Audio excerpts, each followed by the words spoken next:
अभी उसने ऑपरेशन सिंदूर में चाइना का पूरा सपोर्ट लिया, चाइना से जहाज ले रहा है, चाइना से सबमरीन वॉरशिप्स ले रहा है, तुर्की से जहाज खरीद रहा है, खरीदते तो कुछ भी नहीं कह रही है, वो लिए ड्रोन, वो लिया भी, एक वॉरशिप भी वो दी है।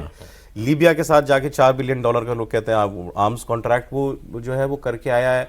आपने बताई दिया अरब किंगडम्स में सारी कंट्रीज के साथ जो है उसने, सऊदी का आपने बताया अवार्ड ले लिया है।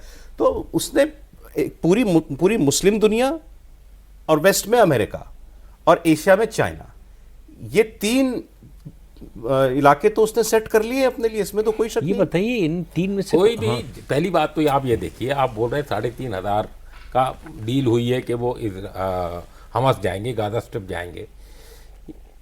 इस 2025 में कितने पाकिस्तानी सोल्जर मरे, चाहे आप बोलिए तालिबान के साथ, चाहे खैबर पख्तूनख्वा में टीटीपी के अगेंस्ट, चाहे बलूच लिबरेशन आर्मी या बीआरए के अगेंस्ट, या सिंध या पंजाब में सैकड़ों, करीब 3,200, 185, 11 महीने में।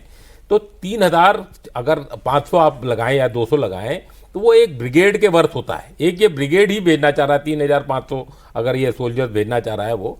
तो पाकिस्तान में ये जो इंटरनल सिक्योरिटी सिचुएशन खराब हुई है, उसकी वजह से एक ब्रिगेड का लॉस हर साल करीब हो रहा है 200 से 300% बढ़ी है।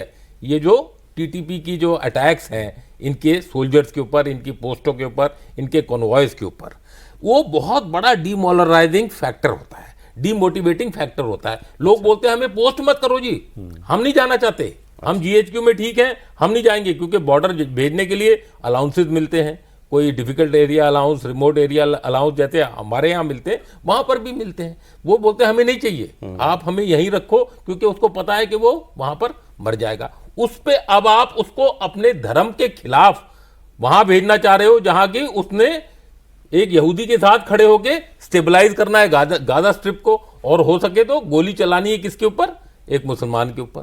तो ये जो इंटरनल तो करना ही है उनको, ये जो इंटरनल स्ट्राइफ है, इसके साथ साथ उसकी मेंटल फैकल्टी में जो जवान है उस पर क्या असर पड़ रहा है, बहुत ही ज्यादा, और ये परमानेंट असर पड़ रहा है। वो दुविधा में है। अभी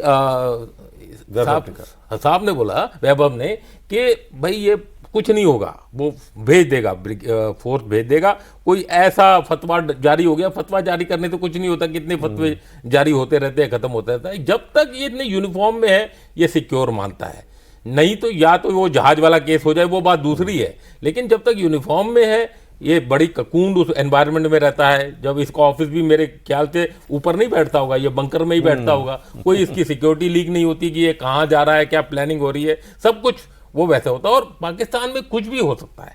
मैं आपको ये बोल रहा हूं कि आसिफ मुनीर यहां पर फंसा है, भेजना भी पड़ेगा, क्योंकि उसको पैसे चाहिए, और पैसे अगर $1,000 आते हैं पाकिस्तान में, तो $900 तो आर्मी या जनरल के पास जाते हैं, $100 बचते हैं पाकिस्तान में, उसमें कर लो, आप क्या कर लोगे। अब उसने एक नया फ्रंट शुरू करने की कोशिश की बांग्लादेश में, बट वो ये भूल रहा है कि उससे बड़ा फ्रंट तो उसके अंदर ही खुला हुआ है, चाहे वो पंजाब में हो, चाहे वो सिंध में हो, क्योंकि एक इमरान खान फैक्टर है जेल में, उधर पश्तून फैक्टर है, इधर बलोच फैक्टर है, इधर कराची में फतवे जारी हो गए और लॉ एंड ऑर्डर इशू है।